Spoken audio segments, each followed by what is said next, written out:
കുറച്ചു വർഷം മുമ്പ് സ്വാമി ശിവാനന്ദ ദുബായിൽ യാത്ര ചെയ്തപ്പോൾ അദ്ദേഹത്തിന്റെ പാസ്പോർട്ട് കണ്ട് വിമാനത്താവളത്തിലെ അധികാരികൾ അത്ഭുതപ്പെട്ടുപോയി. അദ്ദേഹത്തിന്റെ ജനിച്ച വർഷം 1896 ആയിരുന്നു. ഈ വയസ്സിലും ഇത്ര ആരോഗ്യമുള്ള ഒരാളെ കണ്ടപ്പോൾ അവർ അത്ഭുതപ്പെട്ടുപോയി.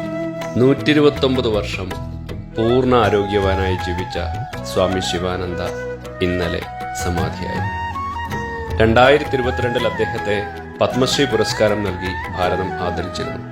ഇന്നലെ രാത്രി 8 മണിക്ക് BHU ഹോസ്പിറ്റലിൽ വെച്ചായിരുന്നു അന്ത്യം. ദുബായിലെ അദ്ദേഹത്തിന്റെ യാത്ര സോഷ്യൽ മീഡിയയിലുമൊക്കെ വാർത്തയാവുകയും ചെയ്തിരുന്നു. അന്ന് ഈ കഴിഞ്ഞ പ്രയാഗ്രാജ് കുംഭമേളയിലും അദ്ദേഹം സ്നാനം ചെയ്തിരുന്നു.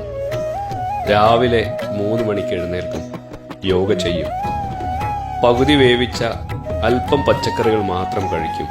പാൽ, മധുരം, പഴവർഗ്ഗങ്ങൾ തുടങ്ങിയ ഒന്നും അദ്ദേഹം കഴിച്ചിരുന്നില്ല. പഴവർഗ്ഗങ്ങൾ ദരിദ്രന്റെ ഭക്ഷണം അല്ല എന്നായിരുന്നു അദ്ദേഹം പറയാറ്. വർഷങ്ങളായി അദ്ദേഹത്തിന് രോഗങ്ങളില്ല, ഒരു മരുന്നും ഇതുവരെ കഴിച്ചിട്ടുമില്ല. അദ്ദേഹം അനാഥനായിരുന്നു. എന്നാൽ ലോകം മുഴുവൻ അദ്ദേഹത്തിന്റെ ആശയങ്ങളെ, ജീവിത രീതികളെ പിന്തുടരുന്ന നൂറുകണക്കിന് ആളുകളുണ്ട്. 129 വയസ്സിൽ സമാധിയായ പൂജ്യസ്വാമി ശിവാനന്ദയ്ക്ക് കോടി കോടി പ്രണാമം. അദ്ദേഹത്തിന്റെ ഭൗതികദേഹം നാളെ വാരണാസിയിലെ ഹരിശ്ചന്ദ്ര ഘാട്ടിൽ ദഹിപ്പിക്കും. അദ്ദേഹത്തിന് പത്മശ്രീ സമ്മാനിച്ചപ്പോൾ ഞാൻ ചെയ്ത ആ വീഡിയോ ഒന്നുകൂടി ഷെയർ ചെയ്യട്ടെ.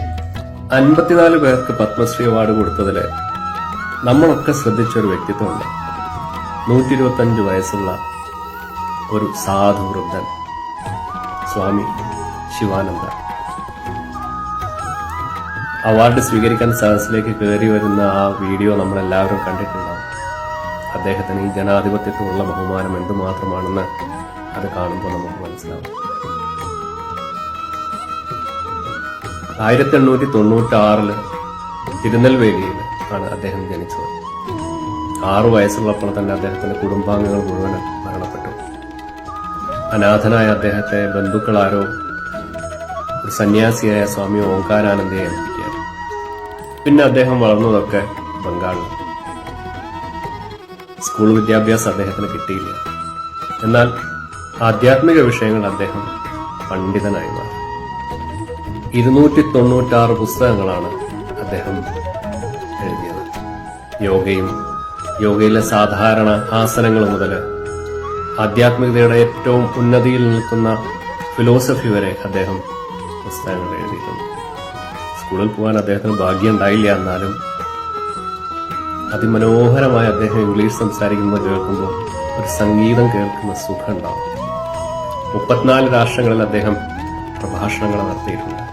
കഴിഞ്ഞ 50 വർഷമായി പുരിയില് കുഷ്ഠരോഗികളെ സേവിച്ചുകൊണ്ട് കഴിയുകയാണ് അദ്ദേഹം. എന്താണ് ജീവിതത്തിന്റെ രഹസ്യമെന്ന് ഒരു TV അവതാരകൻ അദ്ദേഹത്തോട് ചോദിച്ചപ്പോൾ പുഞ്ചിരിച്ചുകൊണ്ട് പറയുന്ന ഒരു മറുപടി ഉണ്ട്. No desire, no disease, no depression. Sivananda Baba not only the oldest man but happiest man living in the world. ആഗ്രഹങ്ങളില്ല, രോഗങ്ങളില്ല, വിഷാദങ്ങളില്ല. ശിവാനന്ദ ബാബ ഏറ്റവും പ്രായം കൂടിയ മനുഷ്യൻ മാത്രമല്ല, ഏറ്റവും സന്തോഷവാനായ മനുഷ്യൻ. Iron 1, 2, 3. If you live a well-disciplined life, well-regulated life, then you will be sick and you will enjoy long life. Naturally, everybody can.